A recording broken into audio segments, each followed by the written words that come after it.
Hi, everybody, and happy April 18th. It's Angel, the whatever provider network officer here with React. I'm very happy to have you all on the call, and if you're watching it later, I'm happy that you're watching it later. So we're going to get started. We're going to have to end a few minutes early this evening, but we're going to cover a lot of material in a short period of time. So thank you all for joining.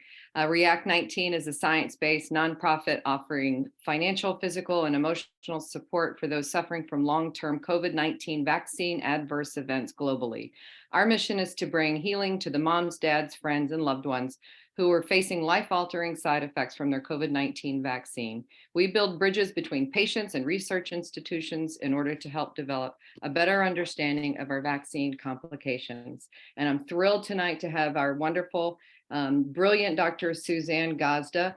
I don't think she needs any introduction, but I'm going to briefly just say she is a neurologist in Texas. She's medical director of Multiple Sclerosis Center of South Texas, in association with the National Multiple Sclerosis Society. She's recognized as a Texas super doctor because she is by Texas Monthly Magazine, a member of the Texas Medical Association, Texas Neurological Society, American Academy of Neurology, and other professional organizations. Speaker, presenter nationwide. This is her second time speaking for us here at React. She's a founding member of the ISEAI, International Society of Environmental Acquired Illnesses. Member of the American Academy of Anti-Aging Medicine, and she truly is an anti-aging kind of gal. So I don't want to take up any more of Dr. Gazda's time, so I'm going to very gratefully hand it over to you. Dr. Gazda, thank you so much for being here. Oh my gosh, it's my pleasure. Thank you for that beautiful introduction. And I'm just honored to be anytime I can be with React 19.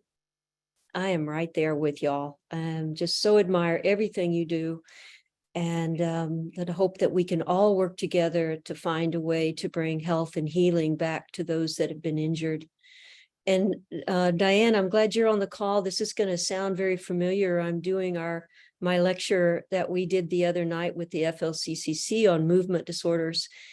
Diane gave the second half of that and really did a great job explaining all of the pathophysiology behind the dangers of spike protein. So I'll go ahead and launch in. Okay, see if we can get our slides up.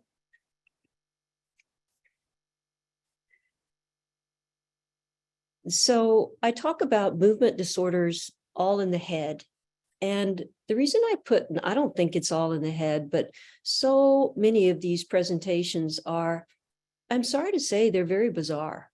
And Diane would agree that these are unlike anything we've ever seen before. These movement disorders are very complex, but sadly, many of these patients, like with other vaccine injuries, are being told that it's a psychosomatic illness and it's all in the head. But actually, movement disorders have baffled doctors, care providers for thousands of years.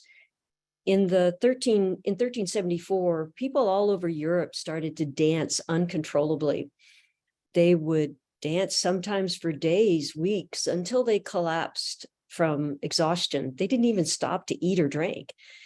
So, and this went off and on for about 500 years in Europe. Of course, no one figured out what caused it. It was eventually thought to be the curse of Saint Vitus.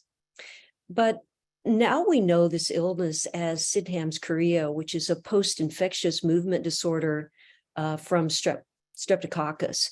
And this is related to molecular mimicry and autoimmune attack after the infection on a part of the brain called the basal ganglia, which is very important to regulate movement, mood, and also cognition. Closer to our time, another big medical mystery was von Economo's disease. And this began around the time of the Spanish flu, 1917. About 500,000 patients were reported to have suffered from this encephalitis.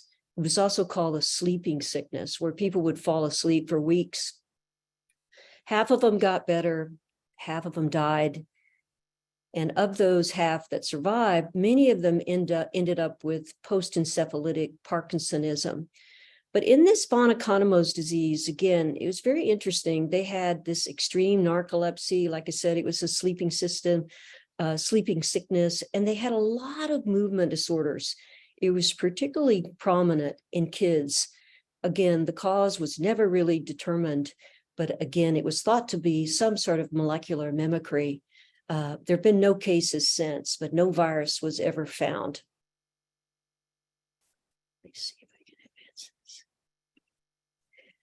The movie Awakening was the story of Dr. Oliver Sacks, a neurologist who back in the 1960s, one of his first jobs was in one of the mental hospitals, or they were called insane asylums at the time, where many of these post-encephalitic Parkinson's patients lived out their lives. I just want to play a few minutes of this. You will be working with patients, people, doctor. When you say people, you mean living people? You do want the job, don't you? Hi, I'm Dr. Sayer. I'm Wahida. Wahida. I'd like to ask. I was born in 1911 in Kingsbridge, New York. Prior to July 1955, I resided at the Brooklyn Psychiatric Center, Brooklyn, New York. How are you today? I'm fine, thank you. Prior to that, I was a person. Can you hear me? Does he ever speak to you? Of course not. Not in words. No change, dated 9/11/44. Your patients, doctor, haven't moved in decades. What I believe, what I know, is these people are alive inside. How do you know that, doctor? I know it. I just wanted to say to you, I preferred your explanation. At 200 milligrams, he showed no response. Maybe he needs more. Maybe he needs less. It's there. Miracle. Where are my glasses? They're on your face.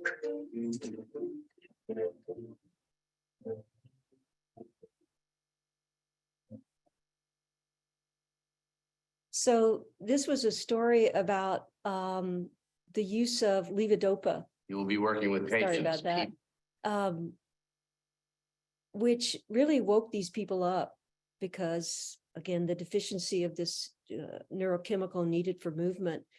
The patients started to sing and dance. They became alive. But unfortunately, there was no sustained benefit because, as you know, levodopa can cause these horrible drug-induced dyskinesias. But what I loved about showing that video is that it was a physician, and I'm going to cry, but it was a physician that really believed that he could help these people. And at the time, you know, I think we are somewhat in that position now that so many physicians, it's still, even after all of the data, still don't believe that the vaccine causes any harm, that we too are in the middle of a great awakening. So let's move forward together as a strong group that really can change the course of history for so many that have been injured. After the H1N1 vaccine was rolled out, it was also quickly produced. Remember, H1N1 was 2008 to 2009, and surprise, they had a vaccine for it. And there were many case reports of side effects, just like many things we're seeing now, Guillain-Barré, neuropathy, Bell's palsy, et cetera. But one thing that was very unique to this vaccine was narcolepsy. And it occurred all over the world, but the biggest number of cases occurred in Finland and Sweden. Most likely they got what we think now are the bad batches. And what they discovered was there was a component of the vaccine that shared molecular mimicry with a part of the brain called the hypothalamus, which is very important for sleep. So narcolepsy being a disease where you can't regulate your ability to stay awake. Interestingly, narcolepsy was not seen as a complication of the virus. It was only seen as a complication of the vaccine. So what about movement disorders post-COVID? Many things have been reported, and I'm going to go through what each of these words mean. And there was a study that looked at the EU data of vaccine-reported movement disorders, a mere 25,000. And yet, of course, the conclusion of this paper was that's really not that many. This vaccine is saving so many lives. We certainly note this is happening, but certainly no cause for alarm. Casey's story went viral after she did this interview in December of 2021. She was injured after her vaccine, September 2021. And what's really unique about so many vaccine injuries, especially the movement disorders, how they occur within minutes to hours. Let me play just a little bit of this for you.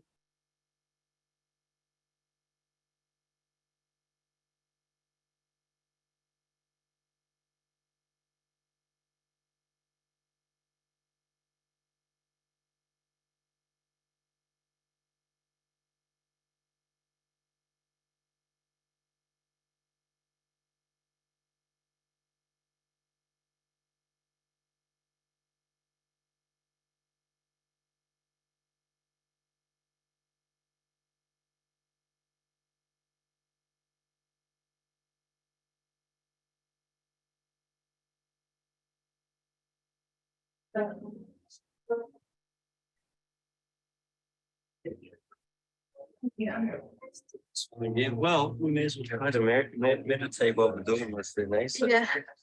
center.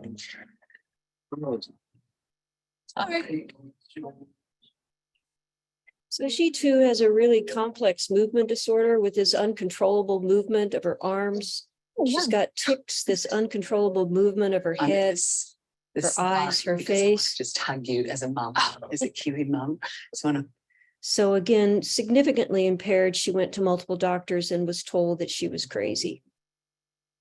So what are we seeing in the clinic, Diane and I? Very commonly we see tremor, upper extremities, probably greater than lower. It could be both. We see gait ataxia. Gait ataxia is, have you ever seen someone try to walk when they're drunk? So ataxia is just failure of motor coordination. Hyperkinetic and hypokinetic. And the hypokinetic are very unusual. For example, a patient will be frozen in bed. They can't move. And then at other times, they move perfectly fine. So of course, that's the first red flag to most of the doctors that say, well, this just can't be. This has got to be psychosomatic. Myoclonus is just sudden jerking of muscle groups. Dystonia is a sudden contraction of muscles. Restless body is called akathisia. Choreiform is back to St. Vitus, the St. Vitus dance-like. Hemifacial spasm, where one side of the face will suddenly contort. Tics, as I mentioned, sudden involuntary movements, sometimes even abnormal twisting movements of the torso, new or worsening Parkinson's. But the main thing we're seeing is things that we've never seen before. This is a young girl that was injured after her first Pfizer vaccine, again, within hours.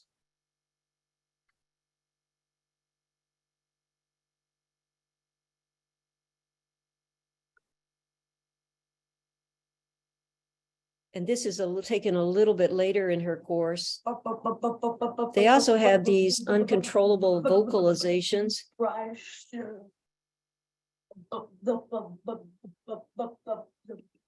So again, she was diagnosed with a functional neurological disorder. So remember that slide I showed you just a while ago that showed all of the things that we're seeing in our clinic? This is what movement disorders are seen with autoimmune encephalitis and autoantibodies. And I would challenge you that this is pretty much the same list. And what I'm referring to is that I believe that more than likely these acute onset of movement disorders are related to multiple factors, but certainly an immune attack on the brain. And these autoantibodies attacking critical parts of the brain, like the basal ganglia and other areas. One movement disorder that we find in children, but can occur in adults too, is called PANS and PANDAS. And these kids present with the acute onset, sometimes subacute, of neuropsychiatric symptoms, various movement disorders. The parent will say, I dropped my kid off at school and I picked up the devil in disguise, because these presentations are bizarre too. Despite all of the research now on PANS and PANDAS, sometimes this diagnosis is missed, and these kids end up in psychiatric hospitals, which is the worst place for them. Again, this is an immune attack, autoimmune attack, autoantibodies on the basal ganglia. So I don't know, did anybody ever watch the movie Brain on Fire? Came out in 2016, and it was the memoir of Suzanne Cahalan's story about after she finished college, she got her dream job, and then she developed acute psychosis, tried to murder her mom with a butcher knife, was in and out of psychiatric hospitals until one brilliant neurologist said, hey, I wonder if this is autoimmune encephalitis. Treated her with IVIG and she got better. And we know that there is a deluge now of new onset autoimmune disease, post-COVID and post-vaccine. The reason for that is spike protein looks eerily like the body and brain. So the body is creating this tremendous autoimmune attack, multiple different autoantibodies. And then the downstream effect with that is high levels of neuroinflammation, oxidative stress, and on and on. This is the most bizarre case I've ever seen. Andre is a brilliant young man. He was studying music and he became injured within hours after his Moderna vaccine. He has a complex movement disorder. So this has been going on now almost 2 years. He has something else I didn't describe, which is called valismus, which is where the extremity moves so abruptly, so strongly. He has actually punched his a hole in the walls of his home. He has to sleep in a bed with padding, otherwise he will injure himself. He has been to the NIH. He has been to the Mayo Clinic. He's seen the best movement disorder doctors in his city, a large city on the East Coast, and he has been diagnosed with functional neurological disorder. So again, autoimmune disease, even before COVID, we had a crisis. 1 in 12 had autoimmune disease, 1 in 9 women. I really shudder at what those numbers will be now. It probably will be the #1 diagnosis, well surpassing cancer and heart disease. Numerous studies now have shown multiple different autoimmune issues occurring after the COVID vaccine. And this is because the genetic vaccines are off their target. Again, the spike protein looks eerily like the body and the brain. So this molecular mimicry where the immune system gets mixed up, any potential cell or organ that can become affected. And, you know, we just don't have any idea what the long-term cumulative effect of lingering spike protein will be. Many of you on this call are injured. And I think the biggest question I still ask every day is, why doesn't spike protein clear the body like other toxins that we're exposed to? Why does it linger? Why does the body act as a Trojan horse for lingering spike protein? And then the even kind of scarier question is, can we ever get it to clear? And I believe that we can. But as of early March 2023, 5.55 billion people in the world, that's over 70% of the world's population, receive 1 dose of the genetic vaccine. So we are watching a long-term global human experiment unfold. The other thing I think triggers these movement disorders is spike protein has similar neurotoxins that are found in snake venom. And I'm not talking about what Dr. Artis was saying, and I'm not saying that he was wrong, but I'm not talking about something found in the water. I'm talking about something found in spike protein. I'm talking about how this Wuhan spike protein was designed to be incredibly toxic, especially to the brain. And these neurotoxins take down what we call the cholinergic system. And that can definitely cause tremor muscle weakness, fasciculations, muscle cramps, muscle fatigue, memory issues, etc. And you see, this is why treating vaccine injured patients is so challenging, is because it's rarely one thing that is causing these problems. So this was a study done back in the day when people could post something on Facebook and not get censored. But these researchers accumulated data, and the two words that kept reappearing in this information source were internal vibrations and tremor. And I hear this all the time from patients, such that it really is sometimes hard to find the words to describe the symptoms that patients are experiencing. This is a physician that was injured after her second Pfizer vaccine in January of 2021. She has a gait ataxia and lower extremity tremor. Tremor is very, very common, and here's an example of that. You may recognize the voice when this person speaks. This is 8 months post Pfizer COVID-19 vaccine and how bad my hands still tremor.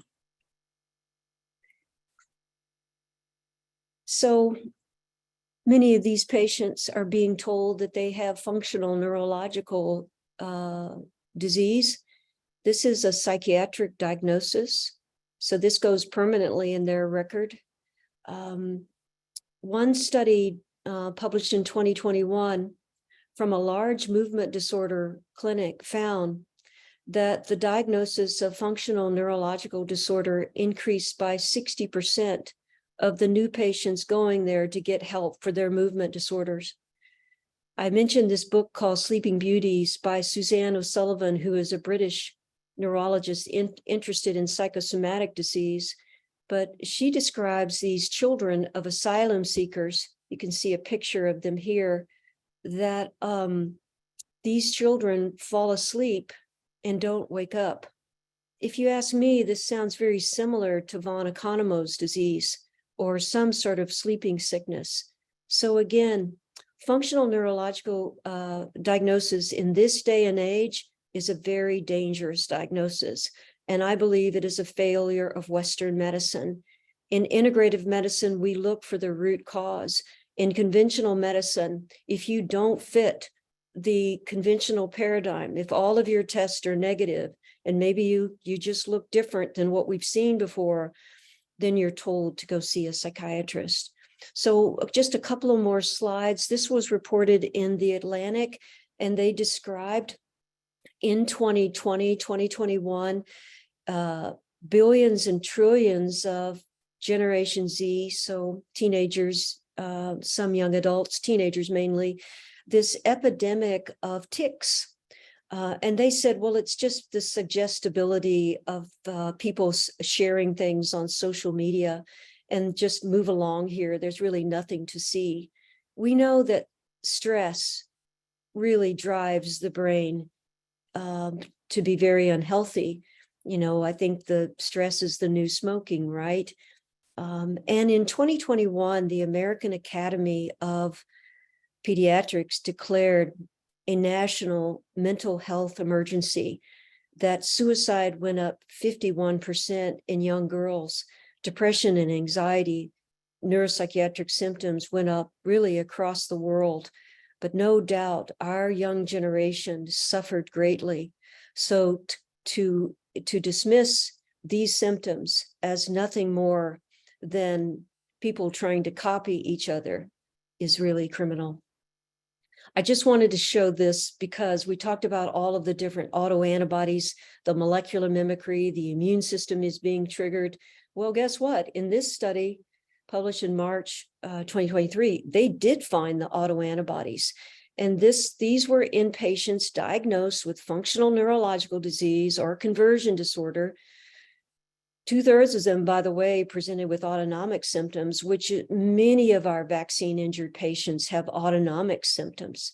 Their vision is blurred, their heart rate is up, They can't control their blood pressure.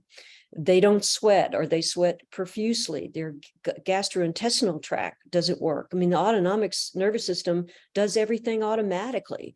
And many people with small fiber neuropathy will have a dysautonomia as well. But they found these anti-ganglionic acetylcholinesterase receptor antibodies in 27%. You have to look, we have to test for as many of these autoantibodies as we possibly can. It's just we don't have the technology to test for very many of them. And many patients are what we call seronegative, meaning they still have the immunological attack going on, but we can't find the numbers.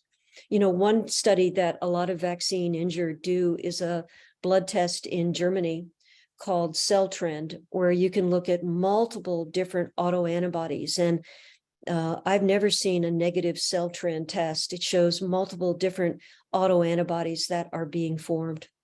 This is a patient of mine. She presented in January of 2021. She got her first COVID in December of 2020 and developed rapid progressive paralysis from the neck down.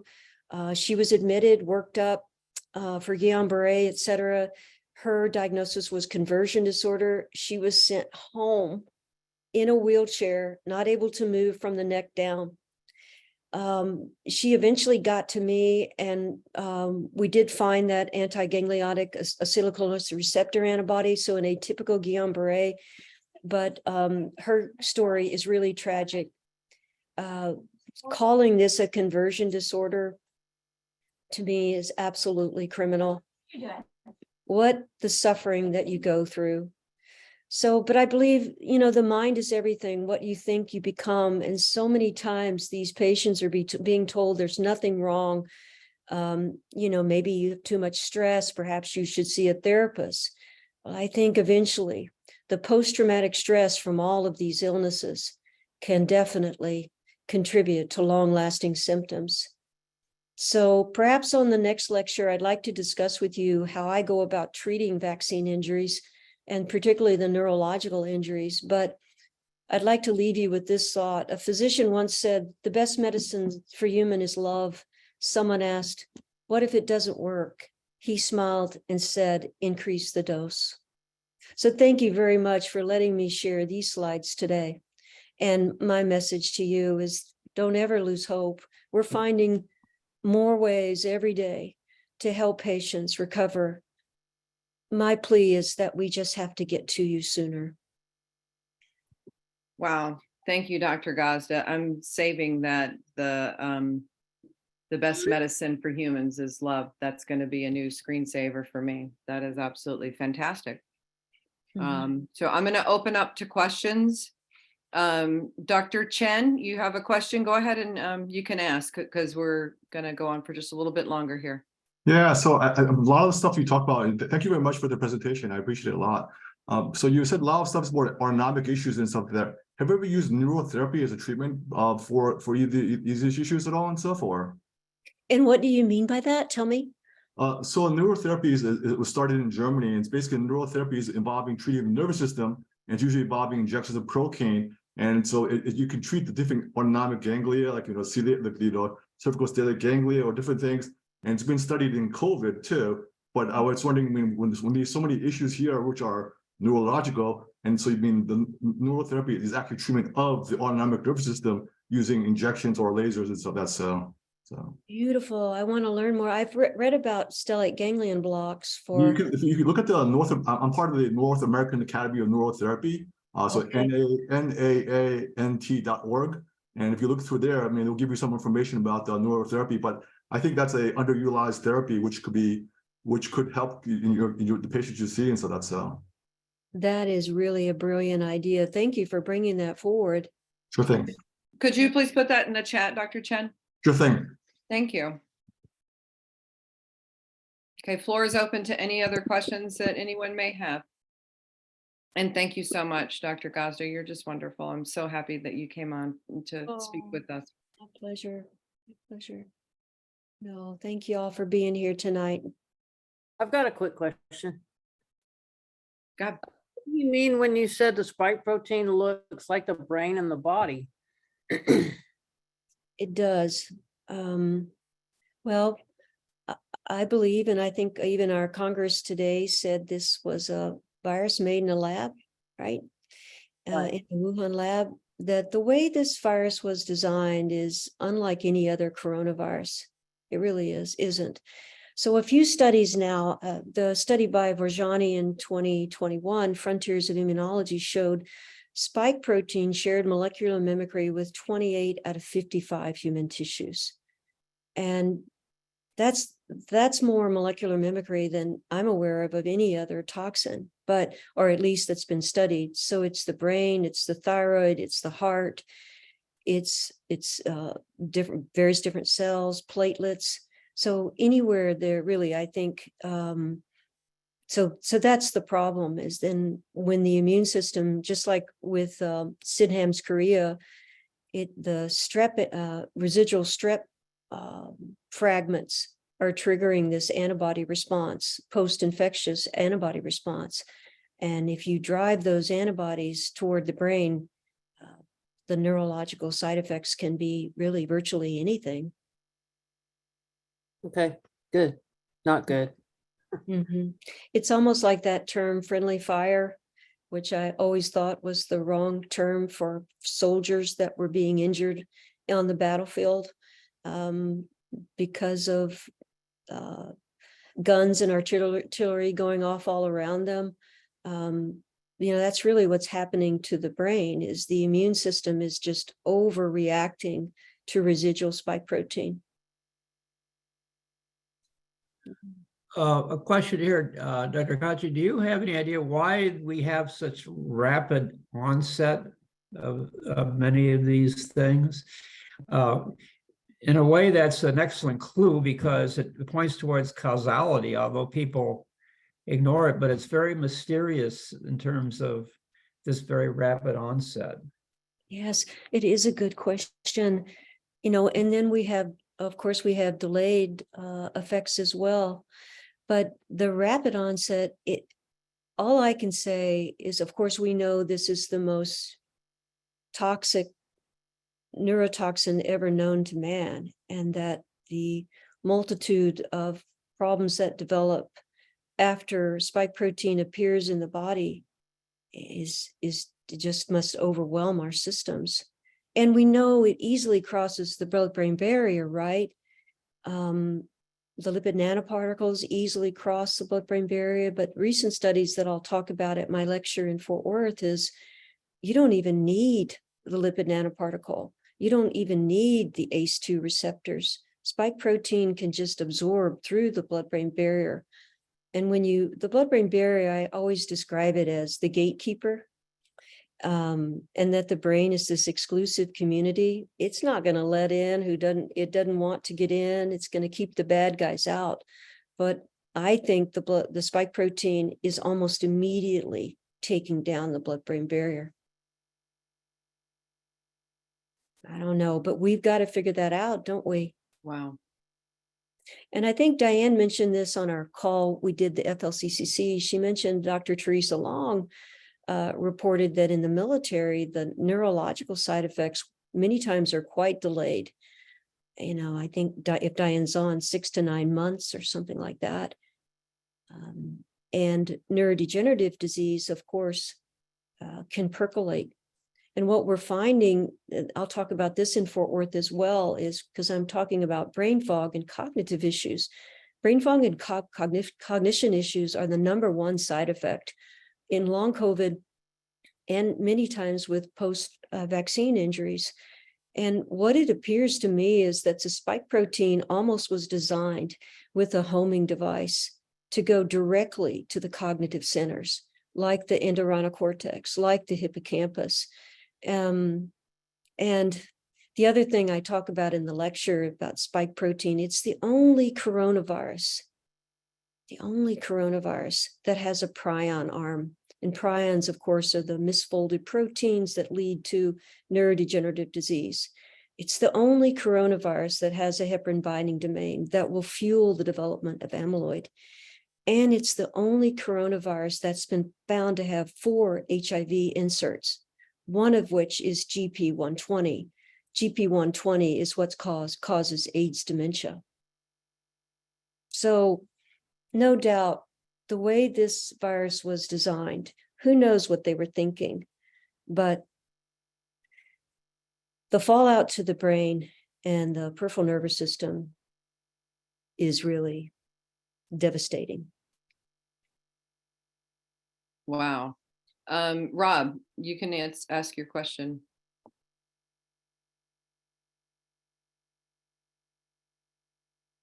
Or not. Here we go. Now it's working. Thanks, Angel. I appreciate that. Sure. Yeah, thank you for everything so far, Doctor. We all truly appreciate it, I'm sure. I think I'm one of the few people in the group that's received a positive diagnosis for large fiber neuropathy, which was confirmed through an EMG. I have large fiber neuropathy in my upper and lower legs.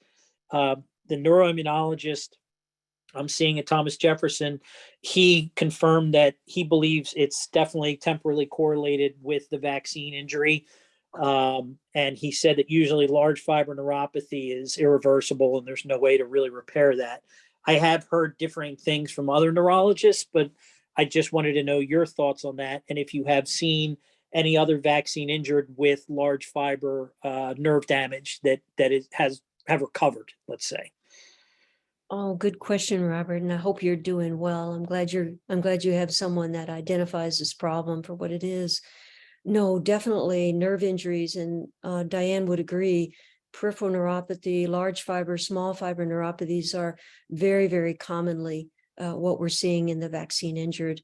And, I think the cards are still out because the mechanisms that brought this on are a little bit different than anything we've ever known before. So my hope is that maybe the treatment response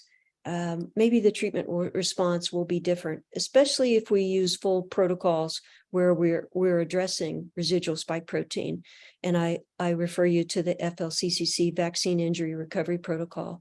I use IVIG whenever I can, because I think it is a great way to clear those autoantibodies.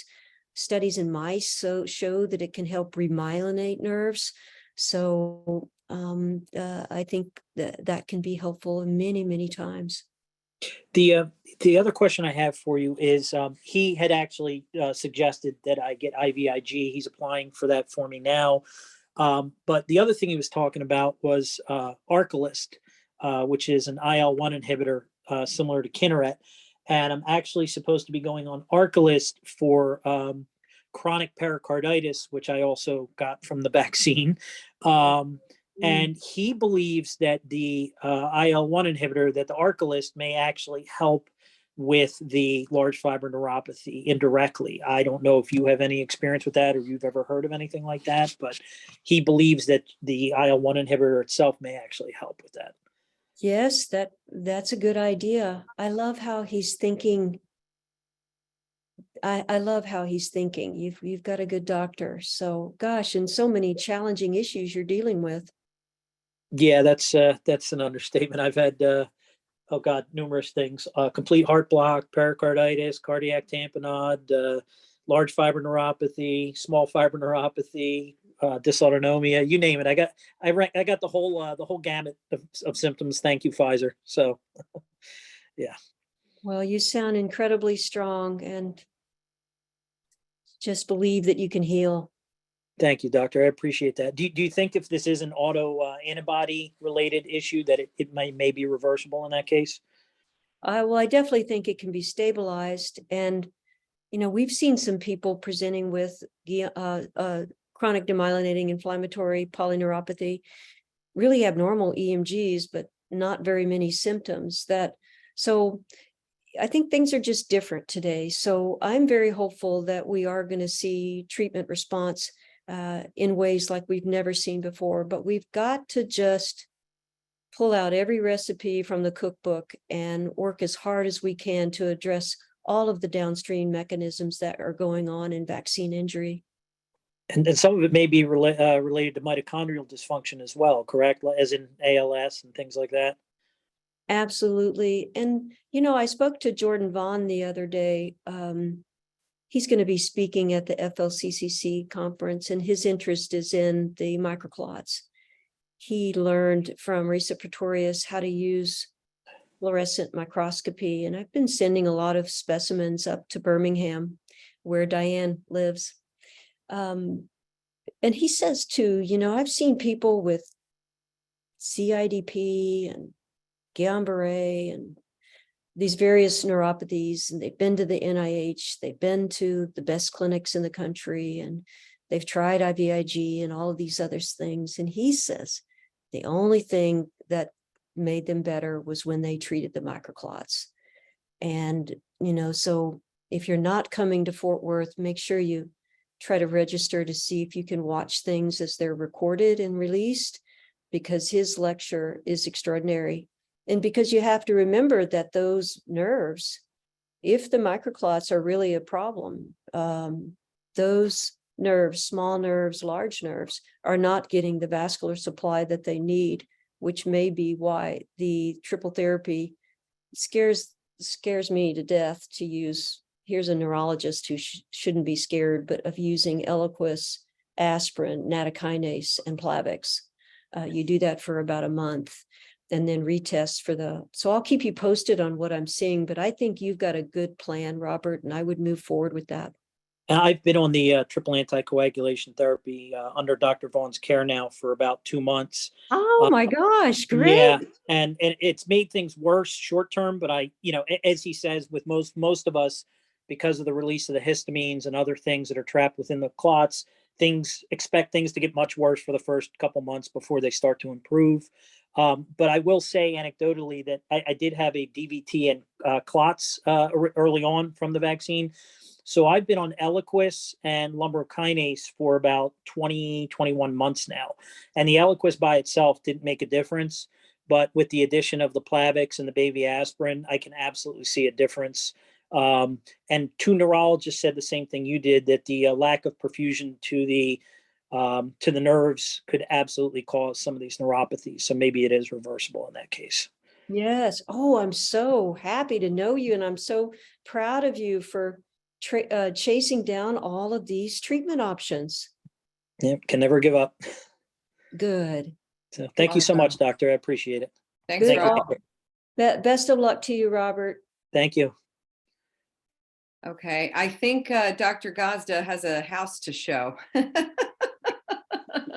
So I'm gonna, as long as there are no other questions, Dr. Gazda does have a realtor that's gonna be showing her house pretty soon, so she has to skedaddle.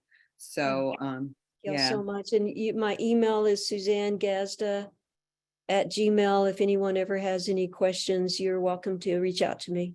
Oh, you're so sweet. She's just wonderful. And I thank you so much for being here and speaking with us. And thank you all for being here this evening. And for those of you who are going to be in Texas, have a great time at the conference. And there's so much to learn. So God bless you all. And thank you. Bye, everybody. Take care.